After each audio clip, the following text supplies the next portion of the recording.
Assalamu alaikum wa rahmatullahi wa barakatuh. I welcome you to another enlightening episode of this program, Islam is Beautiful, a program that's designed to let you appreciate your deen as Muslims and add value to you as an individual. My name is Salma Aditutu Lawal. Thank you for staying tuned.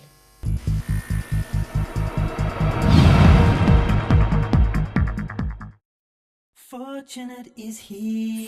This program is sponsored in memory of Ajia Fauzia Kehinde Lola Ali. May Allah subhanahu wa ta'ala grant her Al-Jannah Firdaus. Ameen.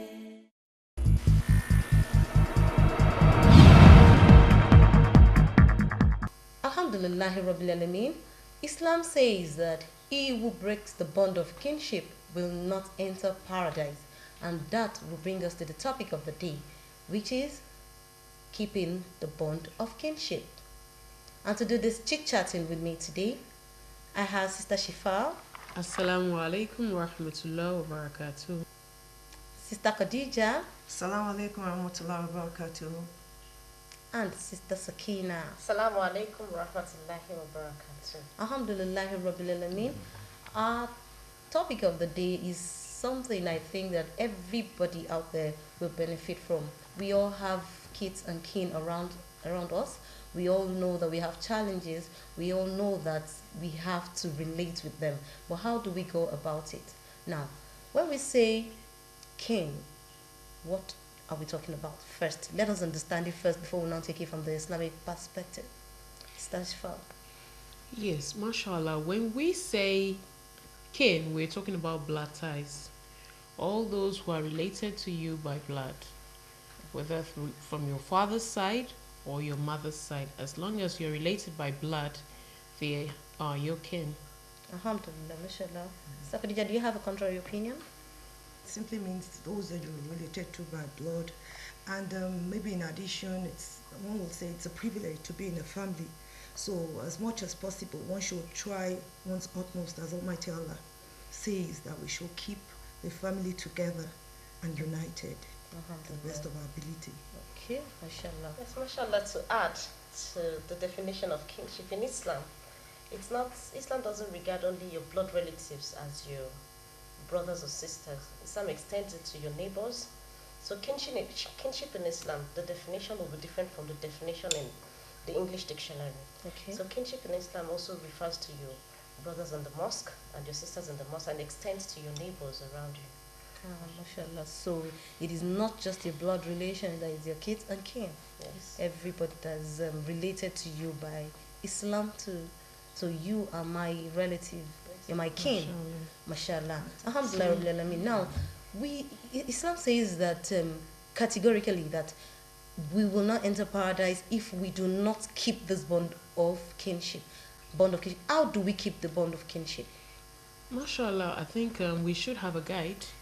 Okay. The hadith of the Rasul sallallahu alaihi wasallam says that la yu'minu ahadukum hatta yuhibbu li akhihi ma yuhibbu li nafsi. That none of you, that you should love for your brother what you love for yourself. Okay. So that means that whatever it is you desire for yourself, whatever good you desire for yourself, you should desire for your brother or sister. Okay. If we have this guiding us, we will as much as possible be kind, be good to them, help them, be around them, and show them love, which is what kinship is about. So if we are able to have this quality, we can be seen to have kept the bond of kinship. Yes, to a very large extent, because Okay. if you allow it to guide you, whatever it is you desire, good you desire for yourself, you should desire it for your brother. You shouldn't, whatever it is you will not want to hurt you, you shouldn't allow it to hurt that person. Sister Sakina, if I don't feel bad if you do not pay me a visit, do you think that what she has said regarding what I do not, if I do not want something, I shouldn't want it? So if I'm not paying you a visit, will I still be seen to be keeping the bond of kinship? Yes, mashallah. They said to whom much is given, much is expected. Okay. And as your sister, of course, you should try to occasionally pay your sister a visit. It's your obligation as a Muslim to check on one another, to check on the welfare of your sister. I asked that because I know in this part of the world, part of keeping the bond of kinship is to always go check the person and all of that. But is it really compulsory, Sister Khadija?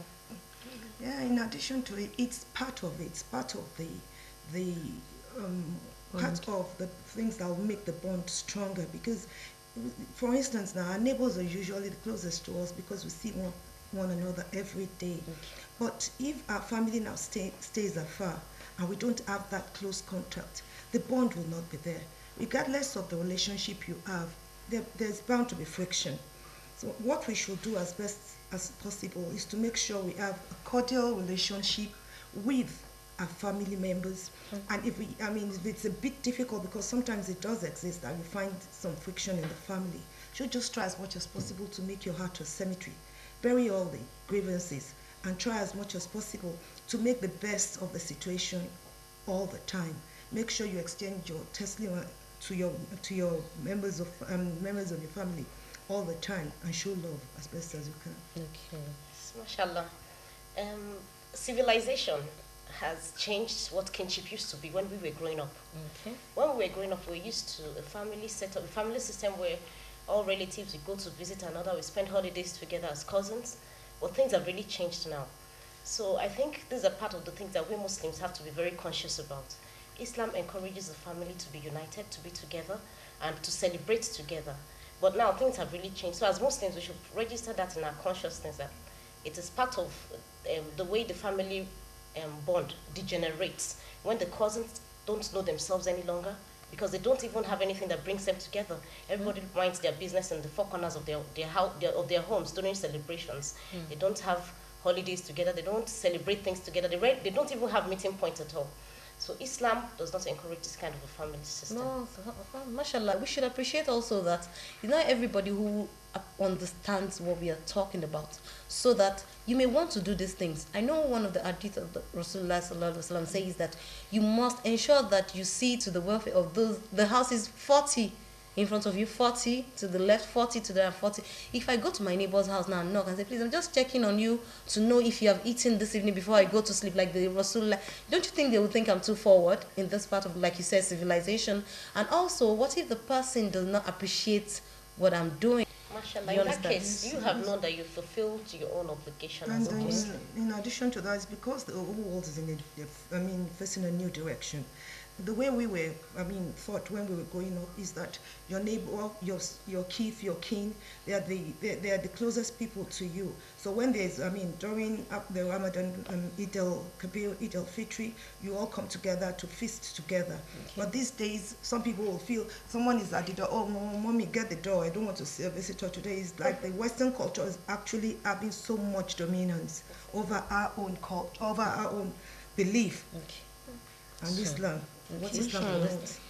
I think we should just try to be more conscious of our obligations as Muslim, and that's why we're having this discussion. Okay. For us to be more conscious, we must know that it is necessary that you hold on your family ties. So you must encourage visits. When it's the Eid al-Fitr, Eid al-Kabir, we should try to visit one another, share things. It's Ramadan, share things. Be kind to one another, check on others. Visit when people are sick, make yourself available, help. I think if we do this, it will help us come back to a large extent to what we should be doing as Muslims. And then when we are talking about keeping the bond of kinship, it does not have anything to do with whether the person is Muslim or not. Of course it does not. So your as long as it does not affect your faith in any way. Okay. It doesn't have any influence on your faith. And as much as we say we should keep the bond of kinship, we should know that Almighty Allah above is averse to you not being close to your family. And when you have it at the back of your mind that whoever does not keep the bond of kinship will face the wrath of Allah, you'll know that this is an obligation, it's a duty. You must go that extra mile to keep it. Oh, mashallah. The wrath of Allah is something we all pray never to face in our lives. And may Allah protect us from any act that would make us face His wrath. But in all of this, yes, we know that he who does not keep this bond will not enter paradise, is what Allah says. But if I know that I want to enter paradise and I have somebody in my family who is just not in any way Islam. Apart from even Islam, morally, the person does not have it at all. And in keeping this bond of kinship, I have to take my children to the person's house and all of that. And I know taking my children may hinder some of the belief systems that I have. How do I relate to that kind of a person? How do I make the person still feel part of me and all of that? Because we all do have this kind of people in our families. We all have people we do not want to relate to, but because we have to. Because sometimes you see some people, you know that this is not somebody, the person's idea is just different from yours. Yes. But because you want to just do taslim, as Islam has said we should do it, you will say it. The person may just not appreciate it, but you still have to say it. Now, when it comes to the kinship that we are talking about, that this person is my family, whether I like it or not, on the day of Yom Kiyama, we are going to bear the same name. What would we do? What are the things you advise to do? Mashallah, you could encourage the person. Okay. After all, when we see our brother or sister going astray, it is our duty to try as much as possible to call that person back. Okay. So the bit you can do is continually encourage that person, talk to the person to change his or her ways, Okay. even though you may not want to go in Talk to the person. spend- What if the person is not even in a position to listen, in the sense that you're not close enough yet for him to listen to you? How about praying for the person or something?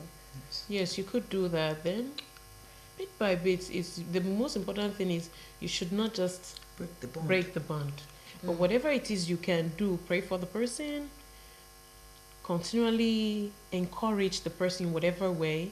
You know, sometimes when people see you and they have contact with you, and after a while begin to admire you, from admiration will come respect. Okay. From respect, when you talk to such a person, naturally the person will give you a listening ear, Okay. as against, I do not want to hear. Okay. So you must build that relationship, and Okay. with that you would be able to at least change or affect such a person's life. Okay. Now, there's something I think we should clarify here. In breaking the bond of kinship, we must understand that, okay, for instance, somebody comes to you with his marital problem, and you're telling the person, if I were you, this is what I would do. You're trying to break that person's family. Is that still breaking the bond of kinship? Yes, mashallah. Islam says you preach with wisdom. Not in all situations you compare yourself. As much as possible, you should try to encourage peace. If the person is having a problem in the family, you should try to encourage the person to play the role of the patient one.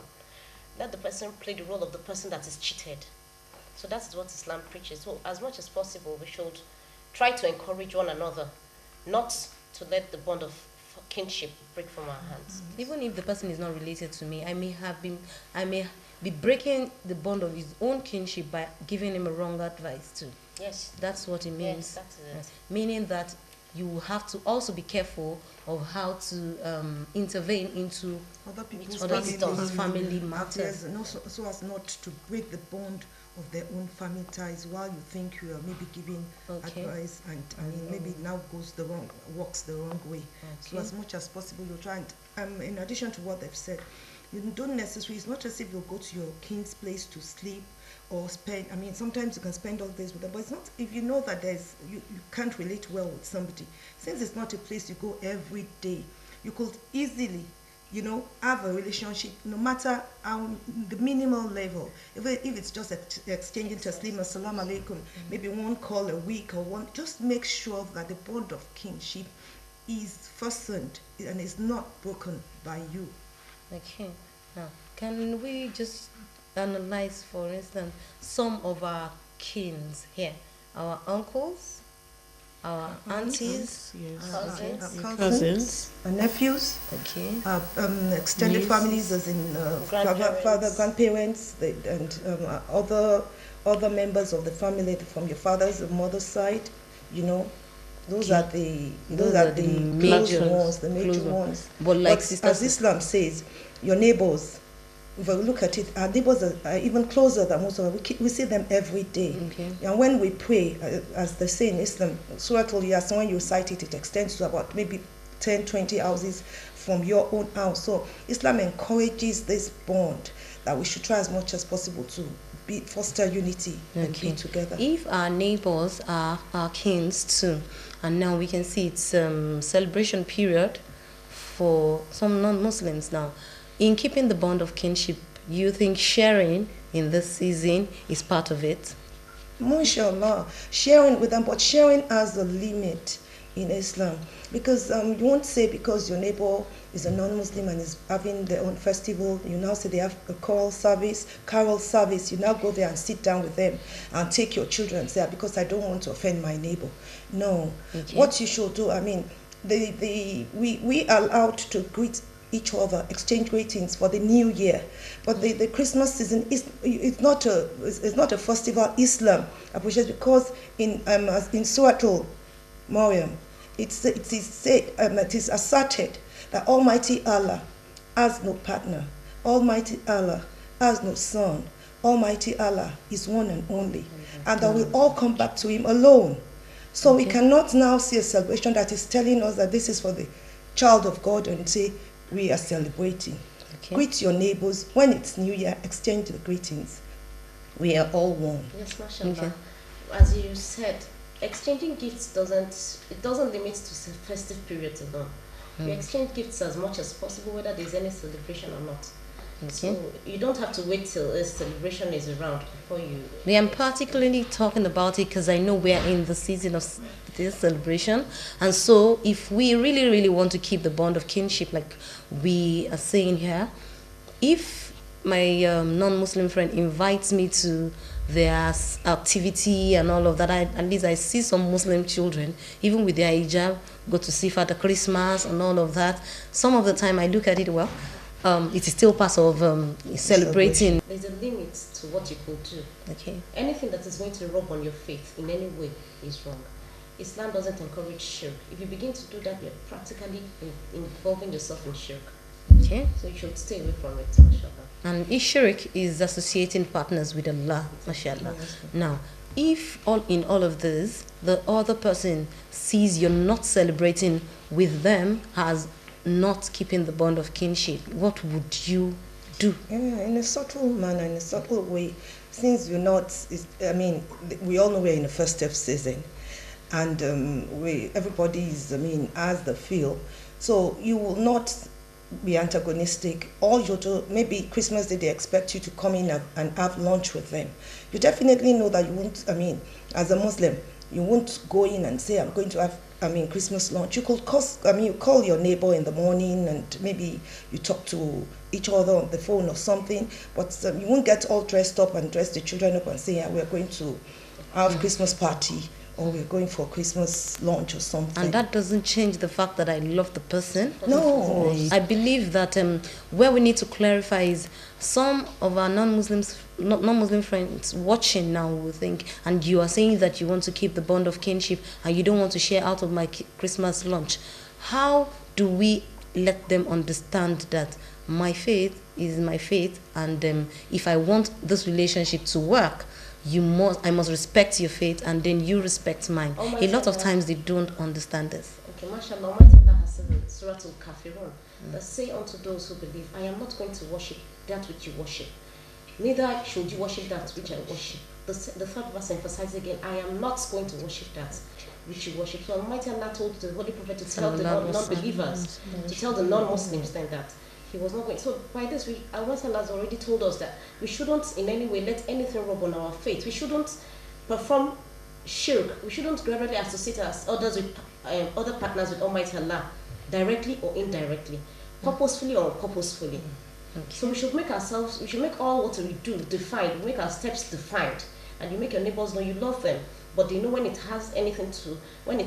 transgresses to stepping on your faith. There should be a limit to that kind of a relationship, mashallah. We'll take a break now to recommend to you a beautiful Islamic literature to guide your understanding of the topic of discuss, because we know that we can treat the whole of this topic on this 20-minute discussion. Bismillah.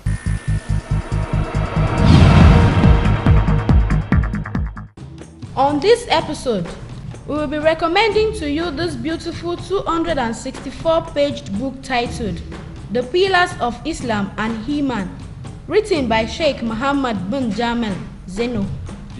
The book distinguishes the difference between the pillars of Islam and the articles of faith. It explains the meaning of every pillar chronologically, emphasizes the benefits of every word in the articles of faith, and what every Muslim must know about the religion of Islam. It is so deep and easy to understand because of the simple style and authentic sources that the author used. Take this book today and give your mind some value-adding duty. Remember, readers are leaders. अल्लाह ही अल्लाह किया करो, दुख न किसी को दिया करो, जो दुनिया का मालिक है खामोशी का लिया करो। अल्लाह ही अल्लाह, अल्लाह ही अल्लाह, अल्लाह ही अल्लाह किया करो, दुख न किसी को दिया करो, जो दुनिया का मालिक है खामोशी का लिया करो। अल्लाह ही अल्लाह, अल्लाह ही अल्लाह।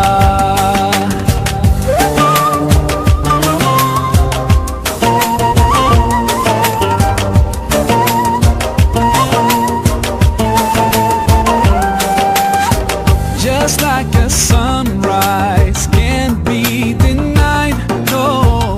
Just like the river will find the sea.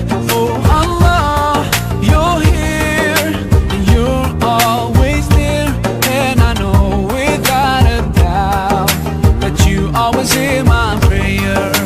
सच की राह पे चला करो, दुख न किसी को दिया करो, जो दुनिया का मालिक है खामोशी का लिया करो। अल्लाह ही अल्लाह, अल्लाह ही अल्लाह, अल्लाह ही अल्लाह किया करो, दुख न किसी को दिया करो, जो दुनिया का मालिक है खामोशी का लिया करो। अल्लाह ही अल्लाह, अल्लाह ही अल्लाह।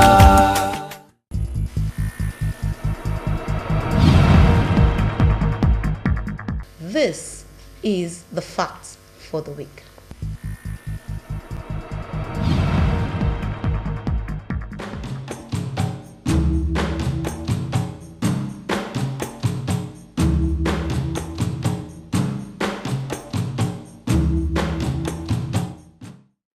And our question of the week would go thus.